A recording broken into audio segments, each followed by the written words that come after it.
This is Will Cowan for Adaptive Chicago Productions. Today we have one of my all-time favorite guests on, Gary Arnold from Access Living. And could you tell us what your title is? I know what it is, of course, but could you give us a little description of what your job duties are? Sure. Yeah, my name is Gary Arnold. I'm with Access Living, and my title is Manager of Public Relations.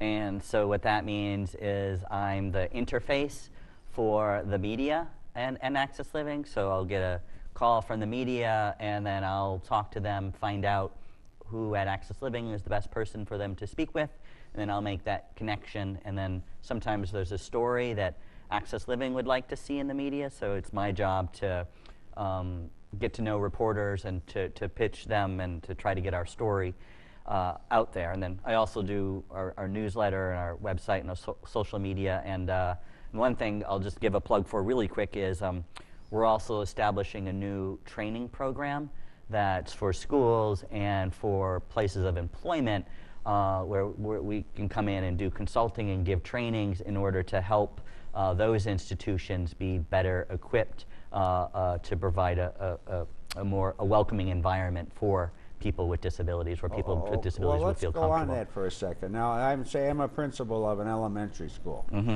and all of a sudden I think that the students there that have disabilities aren't being served well. Should I call you? Is that it? We can definitely help. I mean, if it's a question of service and people with disabilities might need accommodations or certain special education services, and that is not happening, that might be a case where we might have to go to a group like Equip for Equality, where we'll have to actually get some legal people involved to enforce the right of people with disabilities under the Individuals with Disabilities Education Act. But it could be a matter of just simple awareness. Like I have someone with a disability in my classroom, but I'm really unsure about how to talk to someone with a disability. I'm afraid about what language to use. And, can I touch that person's wheelchair or can I not? Or can I talk about the disability? And that's where, we can provide a service in terms of kind of raising awareness around language, etiquette, and also kind of general stuff about the laws and what the rules and expectations are of schools. What have you found? That there's some good general knowledge, or is this not? I think generally it's improving. I think it was my wife just the other day asked me about the word handicapped, and that was a word where you and I and many others have been really pushing hard to get people to stop using over the last decade or so. But really, I think that has sunk in, and it's very rare that you hear the word handicap, even when referring to accessible parking spaces and accessible bathroom stalls. People rarely use the word handicap now, and that's just one example. But there's clearly still a long way to go. But general knowledge in terms of appropriate language and appropriate etiquette, I think, really has come a long way in the past decade. Well, speaking of coming a long way and maybe reversing, we have a new administration now. I don't want to be negative, but what do their programs or their foreseeable programs mean for people with disabilities? Well, I'm glad you asked. Thank you for asking, because I think there is a lot of trepidation with this new administration in regards to the policies that were mentioned during the campaign, and now even while this is being recorded, it's just been a few short days of the new administration in office. Some policies have already been put forward which really pose a threat to people with disabilities, as well as millions of other people in the country who aren't people with disabilities. And I think the most well-known that the most people are aware of is the repeal of the Affordable Care Act, and that was something clearly that was on the platform of President Trump from day one. As I think he was saying on day one, I'm going to repeal Obamacare, and that would, the repeal of the Affordable Care Act would have a really significant and disastrous impact on millions of people, not just people with disabilities, but many, many other people. I think it's estimated that within the first year, if the Affordable Care Act is repealed, that 18 million people would lose their coverage. And one thing I want to, I think you and I should keep in mind, and people who might be watching this should keep in mind, when things are changing every single day. And we're recording this in late January, and so who knows what the case may be. But under one plan that's been floated, it's estimated that over the course of 10 years, if Affordable Care Act is repealed and the new plan is introduced, 32 million people will lose their coverage over 10 years, and that premiums would rise by up to 50%. So that's kind of the big picture, I think, some of the fear, and that's why there's a lot of this language that's out there now that we won't repeal the Affordable Care Act unless we have something to replace it with simultaneously. And I think that's one hope that's out there, or some good news, and it's what appears now to be gathering some momentum, is that even some politicians who were generally in favor of repealing the Affordable Care Act are also kind of putting on the brakes, because they know one can't just remove pieces of the Affordable Care Act and keep what people like, what they like. It's kind of, you take out a few things and that affects everything. Yeah, and right. So there does have to be a comprehensive plan in place, otherwise these catastrophic things will happen. But nevertheless, if it is replaced, we don't know what it will be replaced with. And for people with disabilities specifically, I think there's a number of key things within the Affordable Care Act, and one of them that a lot of people are familiar with is this notion of pre-existing conditions. Right. Yeah. Before the Affordable Care Act, me myself, for example, I'm a person with dwarfism, who generally I'm pretty healthy. If I go to the doctor and I have tests done, they would indicate I'm a healthy person, but yet I have this existing condition of dwarfism, which is a red flag to insurance companies, because they're afraid of costs that might be associated with that dwarfism. And so prior to the Affordable Care Act, insurance companies could deny with no consequences insurance just based upon that pre-existing conditions. And there's thousands of things that fall under the umbrella of pre-existing conditions. So there's all kinds of people with disabilities and even people without disabilities that would be affected by that. Well, my grandson has leukemia, and he's had extensive treatments, and now he's in remission. But if the mother, she works for United, if she then retires and she's not eligible for Medicaid yet, or Medicare, and Affordable Care Act is gone, then he would not be covered. Right, yeah. And just even the treatments necessary to keep you in remission is expensive. Right, yeah. So there's another great example. And I think, again, the positive thing is, I think what the community is fighting for, and I think that it's important that we stay on message and we fight to preserve the Affordable Care Act. We don't want it to be replaced with something else, unless maybe it's single payer of some sort. But I think the positive thing that we're seeing right now is that many people on both sides of the political aisle recognize that we have to preserve some sort of protection for people with pre-existing conditions. Right. What is National Adapt advocating?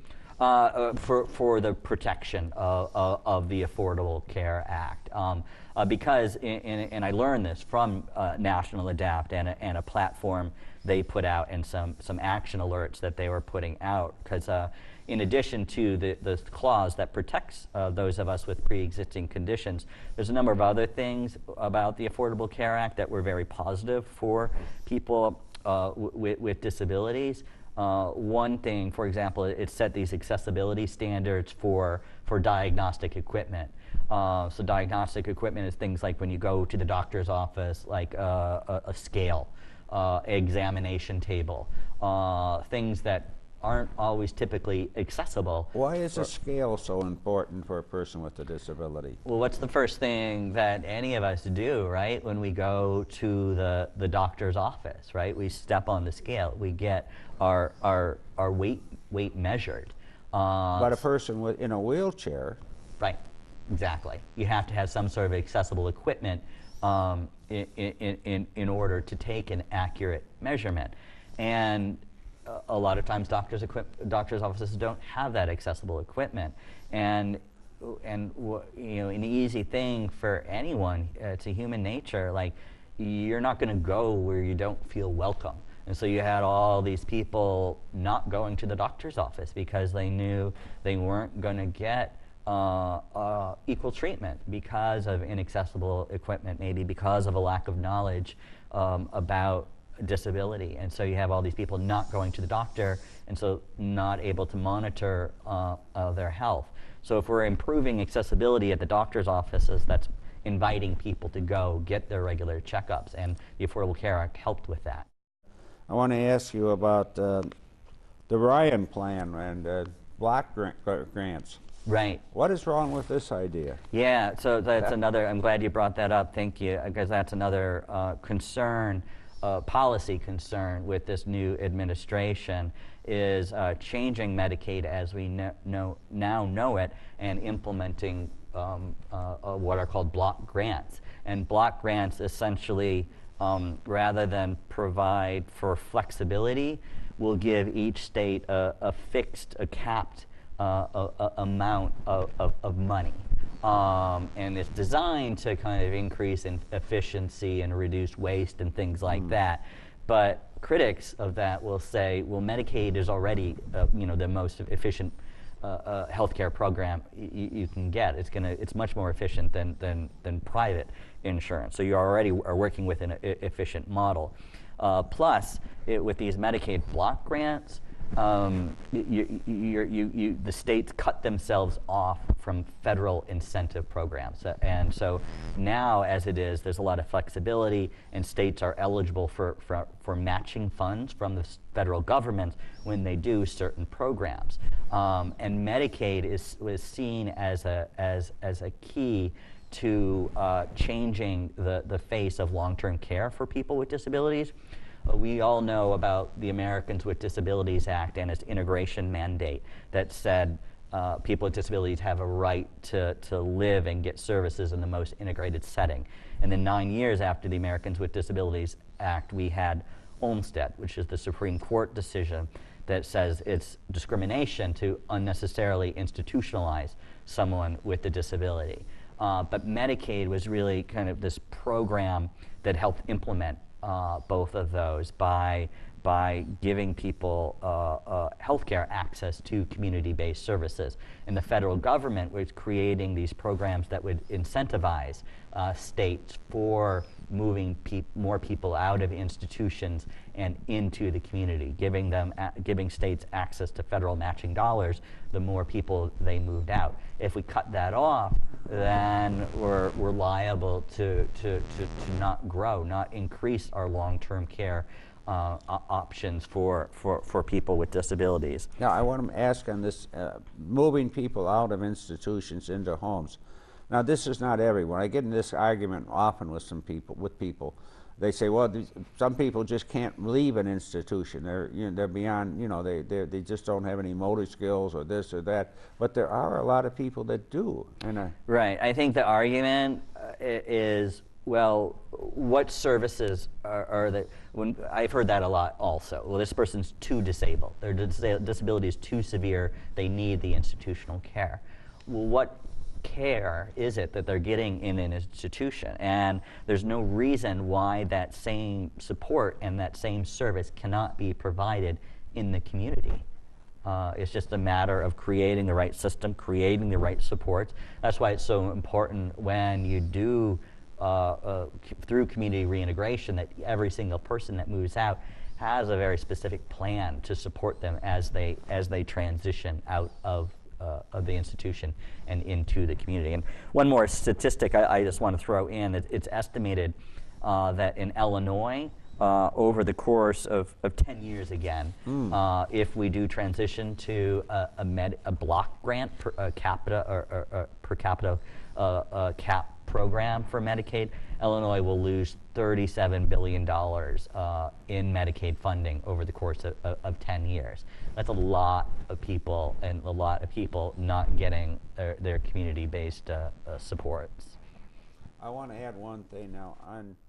On the Affordable Care Act, people that sort of fall through the cracks, they are eligible for Medicaid in their state, if the state goes along with it. And some states don't.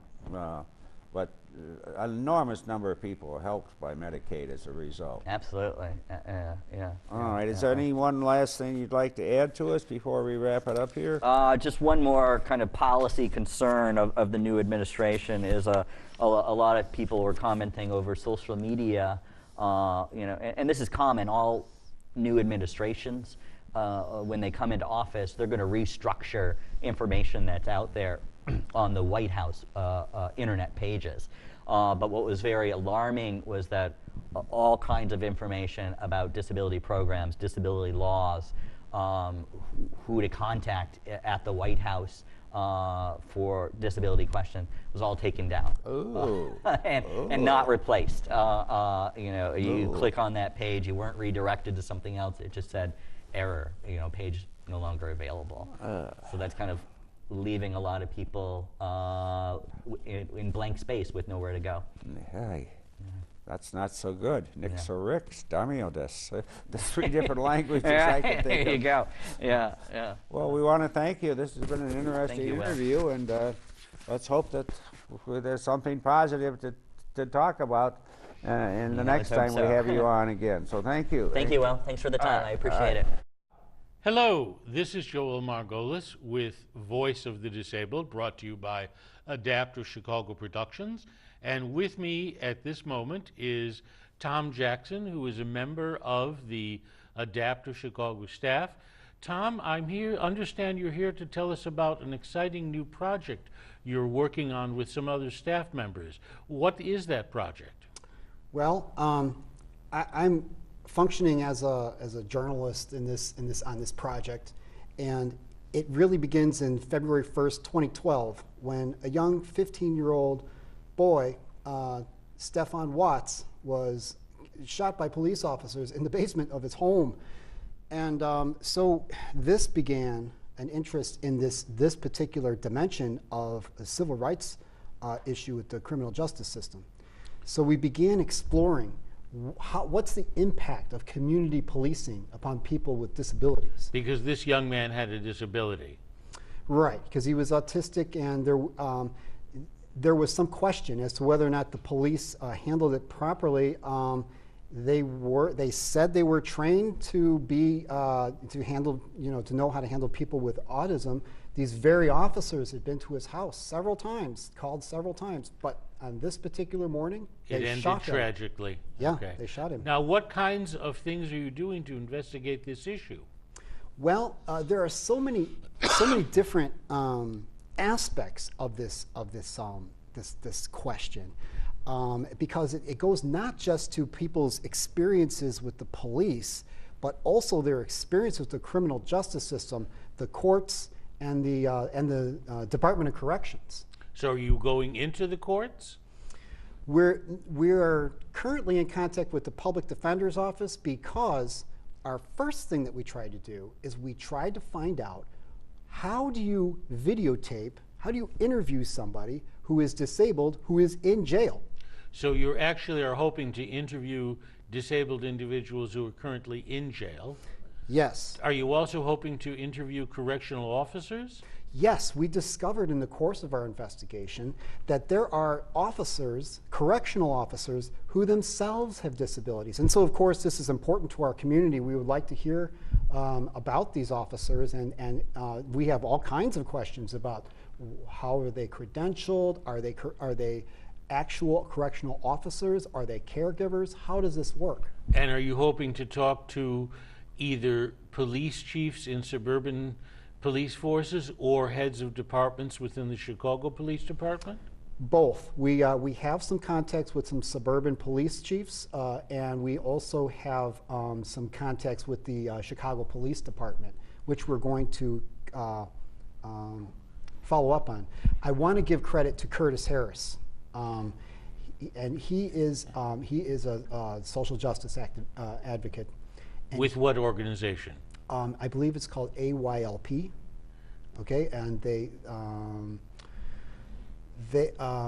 are a leadership organization for youth, a youth leadership organization, and he became interested in this Stefan Watts case, and so he was our inspiration. So you're working with him and will continue to do so? Yes. And are you hoping to also contact other parts of the law enforcement community, such as prosecutors or public defenders? Yes, well, we have a couple of civil rights lawyers who are interested in this program and have agreed to provide us with information. Do you hope to talk to social workers as well who have worked on this issue? Yes, yes, indeed. I also know a friend who's been in crisis prevention for 20 years. Well, it sounds like you have quite a range of people you'll be talking to. I want to wish you all the good luck in the world on this project. Thank and you. We here at Voice of the Disabled look forward to the time when we can present it. So for those of you in the audience, please be sure to join us when we do present the results of this remarkable investigation project, and join us on all other occasions as well here at Voice of the Disabled, brought to you by Adaptive Chicago Productions. Thank you for joining us today. This is Thomas Jackson for Adaptive Chicago Productions. Today we're exploring the topic of the impact of community policing upon people with disabilities. My guest here today is Curtis Harris of AYLP. Curtis, can you tell us a little bit about AYLP and your involvement in it? AYLP stands for Advanced Youth Leadership Power, which dates back to December 2004. I was joined in the summer 2006.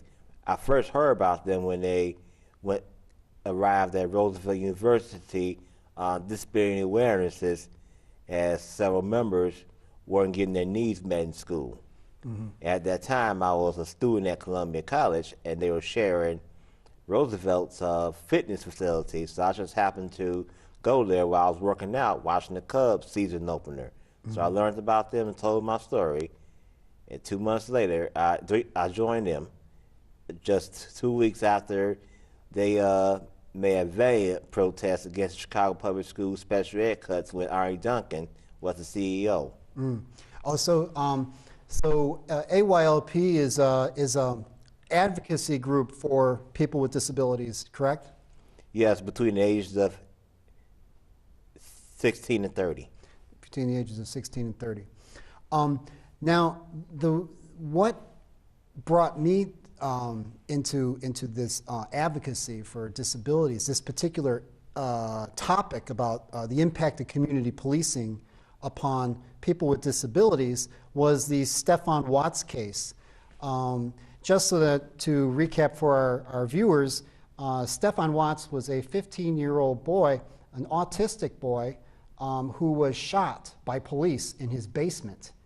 And it was this case that, and the lack of justice afterwards, because the police officers were not charged for anything. They weren't prosecuted for anything.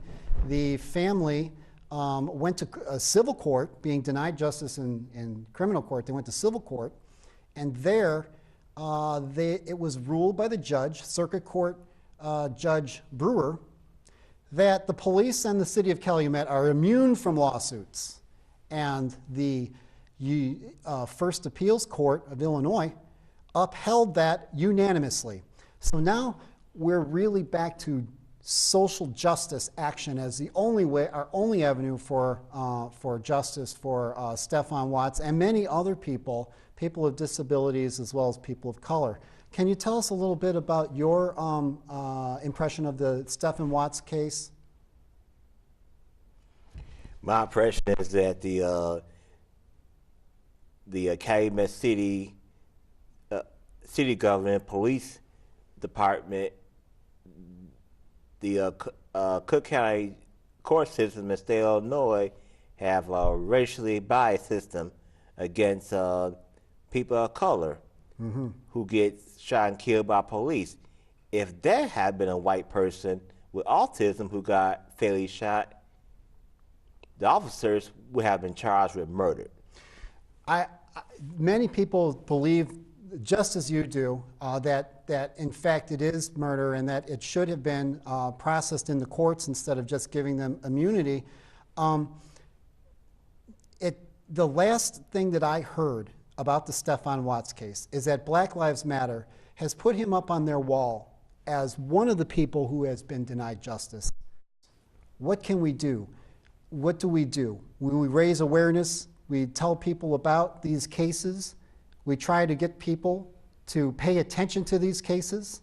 We try to get people to support us in our quest for justice. Isn't that right? Yes, and since the Stephon Watts family didn't get justice they deserved, so they want to work with the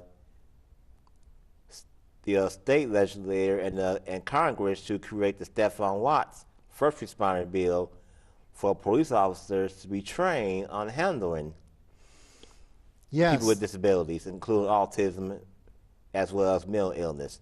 And the certified crisis intervention training in which the police officers go under, they're only going under, I believe, 8 to 10 hours per training.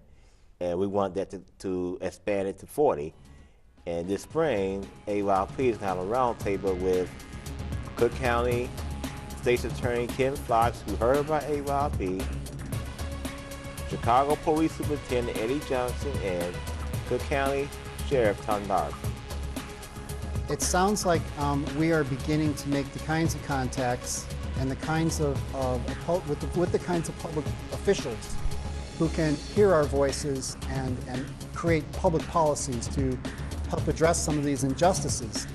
Well, I want to thank you for your public service, Curtis. That's all we have time for today, so good night.